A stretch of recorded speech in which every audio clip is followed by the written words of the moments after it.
Episode 2. Got some good feedback from you all, y'all, and I thought I would continue. Hopefully I improved the lighting situation. My goal here is to not cause a ton of work for me to set up and setting up all my lights and all that stuff while still providing useful content or content that you enjoy. This podcast is brought to you by Forgestic.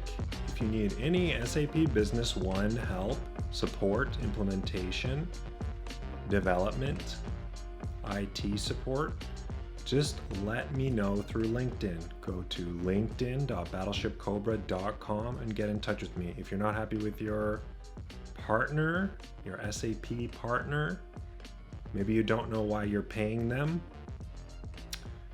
talk to me and we can help you out. This podcast is also brought to you by B1Up. B1Up is amazing. It's an add-on and it is worth every penny. Not only being able to email remotely through your hosted exchange and send mass mails easily, you can do custom reporting, you can place buttons on the forms in SAP, fully customize the item placement tool, way beyond what the SAP out-of-the-box stuff can do. You can do SQL queries right in the menu structure. You can do macro automation and a million other things. I love it. I recommend it. You can check out my video. I'll link my demo video in the description below. Also brought to you by all of my other stuff. Just go to battleshipcobra.com. I have a Crystal Reports for SAP Business One course.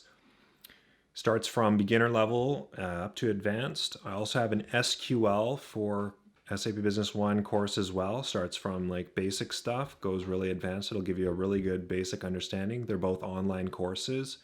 Go to my website, battleshipcobra.com. Look for the links, you'll get 50% off. Please don't discount if you can. If you discount any further, then Udemy considers it their revenue and they'll give me only half. If you go directly through my coupon code, it gives me the full amount, and that's a huge benefit to me. I get all of it except for a small transaction fee. So I really appreciate that. It really helps me continue to make these videos. Topic number 1. Does this really light this up here? Topic the first. Everything looks like a mess in the middle of it. This is really important to remember as a consultant when you're in the middle of an implementation project, but it's good general life advice too. You're in the middle of something and it feels like a mess, like everything's falling apart and you have a lot of little issues and stuff going on, but you kind of just have to keep focused on the end goal and keep what you're building in your head as the focus. So, you might start to get down on yourself. You get down on yourself, especially in implementation. You start to think you're going to fail completely. You start to think that this isn't working. You just have to pick the things that are going to drive the project ahead the most. You have to kind of triage what is the most important thing that you can do to build user acceptance in particular. Sometimes you have to deviate a little bit from the blueprint plan to get people to, get caught up. They're already adjusting to a system. This is why you can't prematurely optimize a lot of parts of a system. If you really get into testing, you can do that. But anyway, with life and with implementation projects, just keep it in mind that everything looks like a mess in the middle.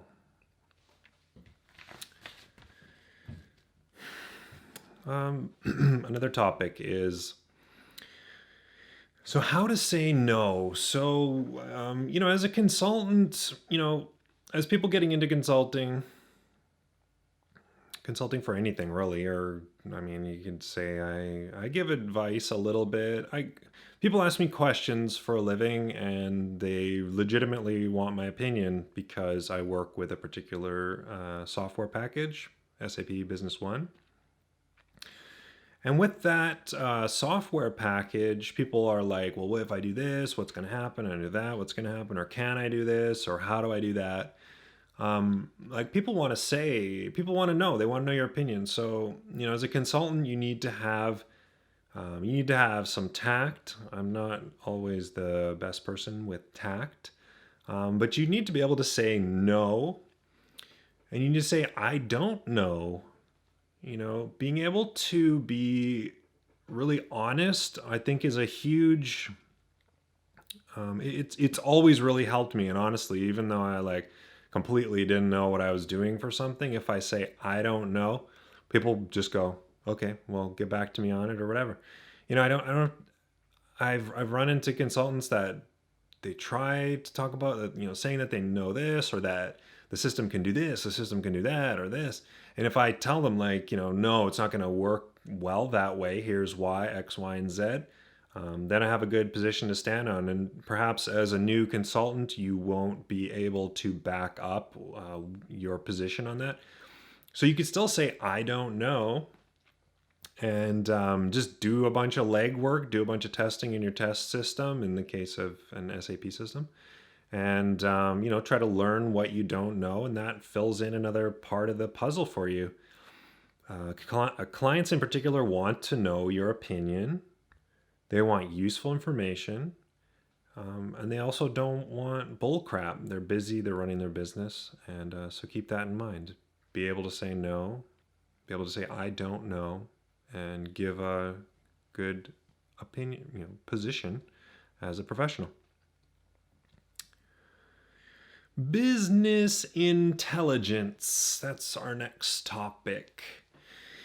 So business intelligence is like this buzzword that people throw around that's like, oh, BI, business intelligence, cha-cha-cha. And like I do a lot of work in the BI realm. And to me, business intelligence is like the framework I like to think of is like there are people that are the arms of the business, there are people that are the head of the business, and you want your operations to be efficient, you want them to have, want to have people have tools that they need, you want to have people have the resources that they need. Time is a resource. But you also need to see trends, and you need to understand leading indicators and trailing indicators of various phenomena that are happening. So if you're a human and you're in a room and it's getting hotter and you're not sure what's going on, maybe the heat's broken. If you're in a sealed room and you're like, da, da, da, the water's getting hotter, or the room's getting hotter, an intelligent person's going to be like, oh, I'm getting hot, I need to get out of this room. So that's just a really simple example of like you need the data in order to be intelligent. If you couldn't feel heat, you wouldn't be able to make the determination. So business intelligence it's kind of a corny term, but it's like reporting. So reporting, there's like reporting. It's just reports. It's stuff, this and that, and this is how much money we have in the bank, or this is how much sales we did.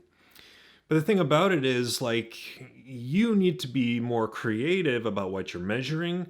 And with something like SAP Business One, you can splinter down the information that you have into customer groups. You can say, what customer groups have the highest profitability. If you're doing your accounting right, you can get all these pieces of data. It's really weird. It's not weird, but it's unusual, I'll say, for a company to get to that point. And I don't know why. It's really just a lot of businesses are just running. They run, they kind of do what they're doing, and they're kind of just, their business model is efficient enough that it can absorb these kind of shocks. But the best businesses are optimizing. They're trying new processes.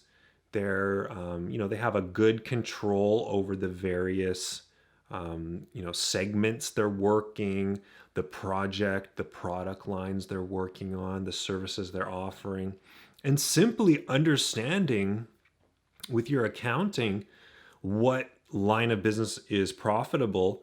It's like, oh, that should be super easy. It's not.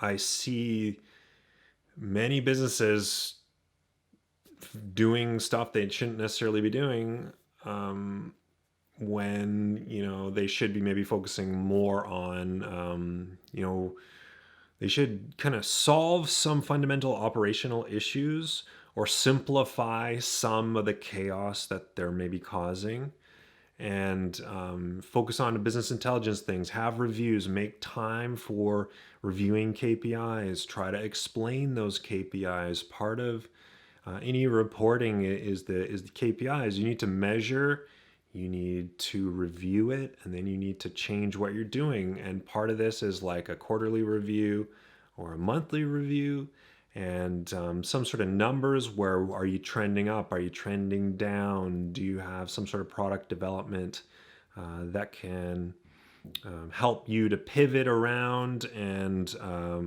remain profitable? You don't want to run your business down while at the same time you have perfectly awesome opportunities in the same verticals, and you could just sell more products to the one profitable type of customer. If you look at like a lot of Tim Ferriss examples, he's talking about the 80-20 rule, like 80% of your revenue will come from 20% of your customers. Even SAP tells you to rank your customers and fire some of them. Some of them might not be worth the money. So being intelligent is being efficient with your resources. So, reinforcing that with dashboards. I love dashboards, and some business owners, they're not creative enough to really even think like, if I'm driving a car like this, what do I want to see? What do I want to know? What makes things actionable?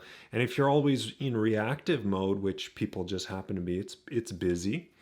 If you're always in reactive mode, maybe working on putting controls in place will remove some of the operational day-to-day stuff, and then focus on some strategy. Working on your business and not in your business. So business intelligence is it's not just IT tools for nerds. It will really give you some ideas, and you could just brainstorm some ideas and draw up a little dashboard. Like, if I could see exactly what I want, and something like B1Up, you could do almost anything you could possibly think of. Like, you could do all sorts of data, graphs, charts, pulling KPIs, comparison, and all that thing. So be more intelligent as a business. That's what I do. That's what I like to do. Most of the time, I'm just doing really basic reports. It's not necessarily giving people extra intelligence. It's just giving them information. And finally, for episode 2, I think like being a consultant and just like living life, you start out and you're like, oh, well, there's like teachers know everything. Okay. Doctors know everything. Okay. Consultants know everything. And I think it's really, especially in this day and age, it's really false. Like, I think you can really confidently say nobody really knows anything. I mean, you have access to the same information effectively as a doctor would, and you could, go out and find that information. I mean, really, you just have the experience in the one field. And, I really think that an expert is, what do they say? Someone who's made all the mistakes you can make in a narrow field. And I think that's it, because how else do you learn better ways to do things than really by making mistakes? So if you're never making any mistakes, you're not learning, you're not doing anything at all. And I think, even with a doctor's like, well, you could try this, you could try that. Like, they have a lot of powerful tools at their disposal, but they don't necessarily have the time to spend on you as an individual.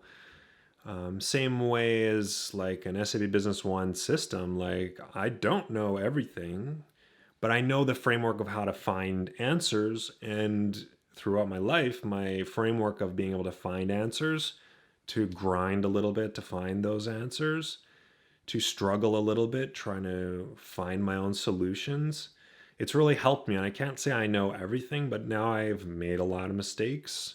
I've figured out how to do a lot of things. And as a bonus, you just get kind of wiser and better able to handle things that come about. So you just kind of become a more, a stronger person. And think about what somebody does. You think, oh, it's a CFO. It's like, it's so scary what they're doing. They have a certain set of things they probably like to do and experiences doing those.